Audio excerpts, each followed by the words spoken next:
jeito de matar é porrada, filho do respeito. Fascista.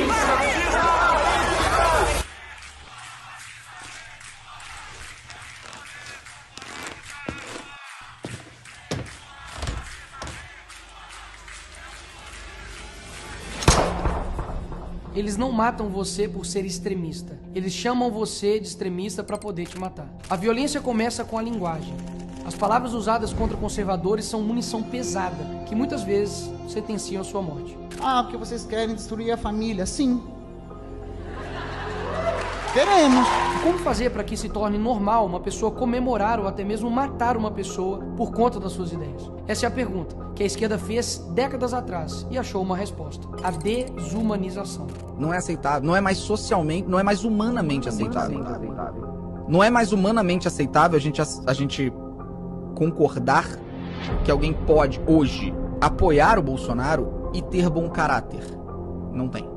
Alguém que gosta do Bolsonaro hoje não tem nada a ver com política. Não tem nada a ver, é uma pessoa sem caráter, é uma pessoa sem o mínimo escrúpulo, sem decência, sem humanidade.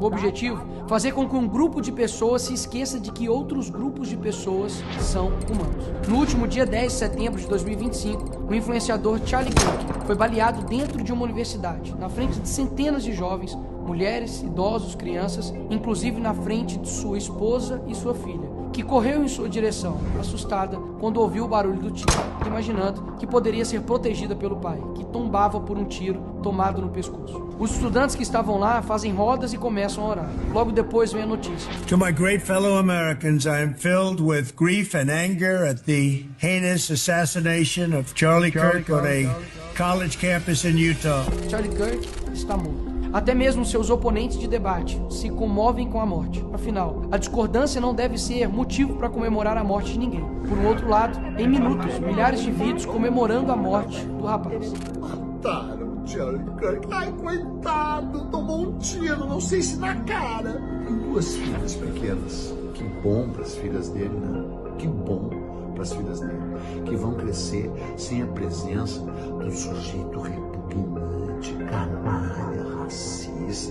A esquerda rapidamente tentou classificar o atirador como extremista de direita. Tudo falso. O que se sabe realmente até agora? Era o único de esquerda na sua família e, além de romper com ela, foi morar com uma companheira trans. A real é que Charlie defendia valores conservadores como família e liberdade de expressão. Isso foi o suficiente para que ele fosse rotulado de extrema direita, mesmo sem nunca ter ameaçado ou praticado violência contra ninguém em momento algum de sua vida. Repito, ele nunca praticou qualquer ato de violência contra quem quer que seja. Ele era conhecido mundialmente exatamente pelo oposto, o diálogo. Rodava universidades, debatendo, discutindo e ensinando aos estudantes os mais diversos assuntos, respondendo sempre de forma aberta e sincera, apresentando de forma respeitosa e muitas vezes até amável os seus pontos de vista. Extremista, fascista, racista. Era assim que a grande mídia e os esquerdistas em geral o rotulavam. As justificativas? Ele defendia coisas absurdas.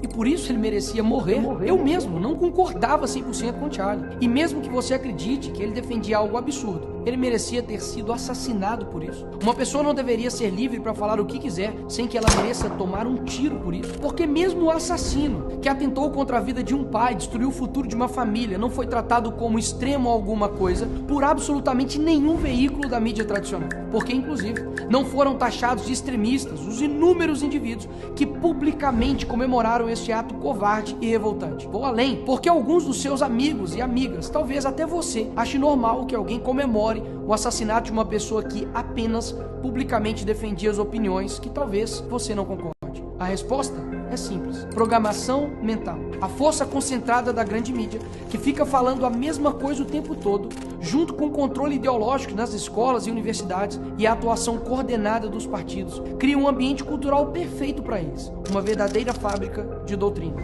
Ali, as crianças são doutrinadas desde pequenas, não por acaso, mas por um sistema que diz o que pensar e quem odiar. Acabam virando adultos cheios de rancor, prontos a rotular qualquer um de fascista ou racista, sem nem debater. O resultado é uma sociedade polarizada e infantilizada, onde a educação pública às vezes forma cidadãos críticos, mas militantes raivosos, prontos para o cancelamento em massa. É isso mesmo. Um resultado da programação mental nos colégios, universidades, pela repetida propaganda da grande mídia e pelos partidos de esquerda é esse: a desumanização daqueles que discordam das suas ideias, que assim passam a ser merecedores de violência e até morte, como nos atos terroristas da facada do Bolsonaro, do tiro do Trump ou no assassinato do Charlie Kirk. Ora, se alguém é fascista ou nazista, merece o quê? Mas e você, que não concorda com o assassinato de indivíduos que pensam diferente? Será que está livre dessa programação? Reflita. Será que você realmente repudia com a força necessária esses atos? Será que você se posiciona publicamente contra eles? Será que você tem a coragem de confrontar no debate quem os defende? Se a resposta foi não, você também foi programado. Programado para ser um covarde, para aceitar com normalidade atos abjetos. A esquerda não se limita a discordar do adversário, ela precisa negá-lo enquanto ser humano. E isso não vem de agora. Em 1942, os nazistas desumanizaram os judeus. Transformaram um grupo inteiro em ameaça ou verme. E aí, medidas extremas passam a parecer necessárias e até desejáveis para salvar o país ou a democracia desses monstros. Essa mensagem, repetidas vezes, com imagens, tendo o monopólio dos meios de comunicação, aumentou, e muito, a eficácia dessa estratégia. Jornais publicavam capas com caricaturas e manchetes, normalizando o ódio e reduzindo os judeus a estereótipos. Usaram filmes e cartazes, os mostrando como ladrões, animais e os culpando por todos os problemas existentes. Mas essa ideia não veio dos nazistas. Em 1917, os comunistas, na Revolução Russa, idealizaram a propaganda em massa para consolidar o apoio e identificar os inimigos de classe. Ao longo dos anos, campanhas intensas que representavam os brancos, proprietários e inimigos da Revolução, como traidores, parasitas ou bandidos. Manipulavam fotografias. Sim, apagavam-se pessoas de fotos oficiais, como se elas nunca tivessem existido. Mas, na verdade, tinham sido assassinadas. Toda a estratégia pode ser resumida em animalização, caricatura, negação da humanidade, repetição massiva nos jornais e a manipulação da história. Porque antes do genocídio físico, é necessário que tenha um genocídio cultural. Isso te lembra algo? O candidato do PSL, Jair Bolsonaro, foi vítima agora há pouco de um atentado enquanto fazia campanha em Juiz de Fora, Minas Gerais. Aquela facada para mim tem uma coisa muito estranha. Tem uma coisa muito estranha. Uma facada que não aparece sangue em nenhum momento. O ex-presidente dos Estados Unidos, Donald Trump, escapa por pouco de um atentado a tiros. E o pré-candidato à presidência da Colômbia, Miguel Uribe, morreu hoje aos 39 anos. O político da oposição foi atingido por 3 tiros. Essa gente que renasceu no neofascismo tem que ser extirpada. Mas considerando que você, como afirma, é uma boa pessoa, nós estamos dispostos a oferecer a você o seguinte: um bom paredão, onde vamos colocá-lo na frente de uma boa espingarda, com uma boa bala, e vamos oferecer, depois de uma boa pá, uma boa cova.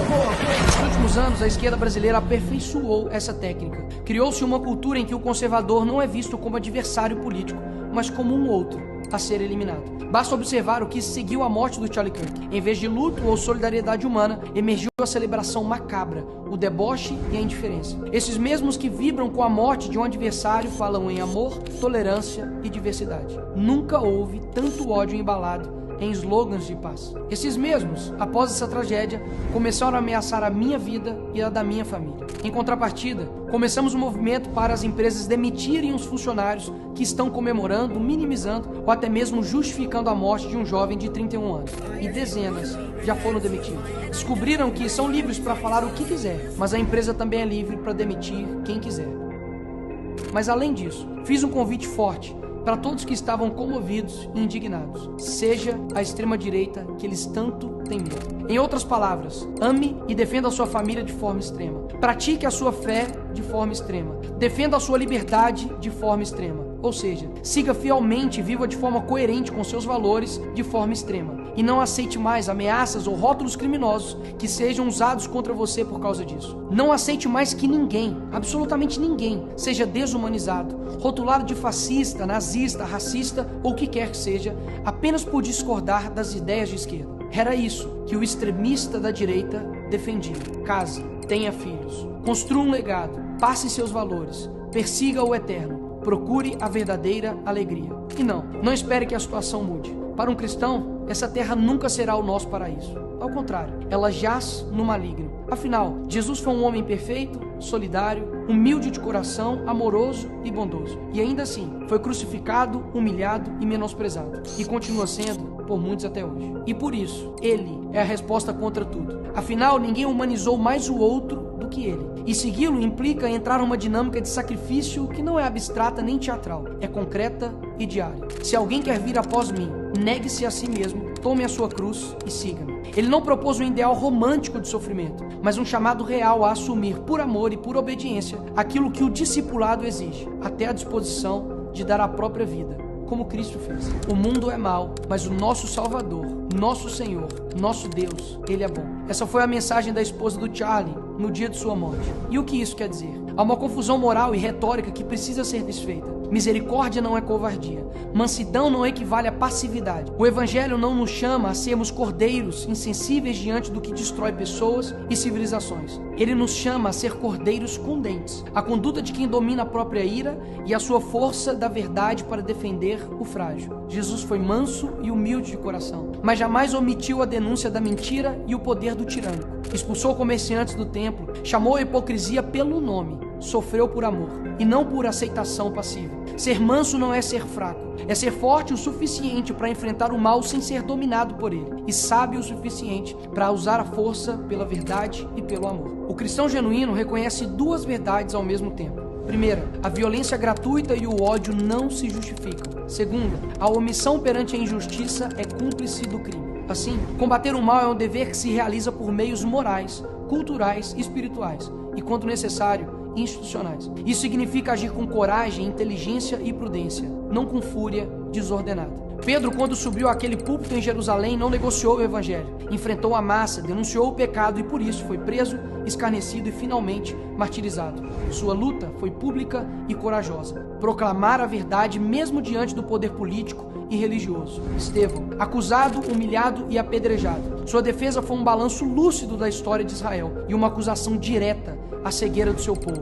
Paulo enfrentou disputas, tribunais e perseguições. Não se escondeu. Pregou nas praças, escreveu cartas que demoliam sofismas teológicos e organizou comunidades que mudaram todo o mundo. William Wilberforce, batalha política persistente e estratégica pela abolição da escravidão no parlamento britânico. Prova de que o combate moral passa também pela política e pela perseverança. Martin Luther King Jr., resistência não violenta, organizada e corajosa contra estruturas injustas. Dietrich Bonhoeffer, coragem teológica e prática ao enfrentar o nazismo. Pagou com a vida por recusar a normalização do mal.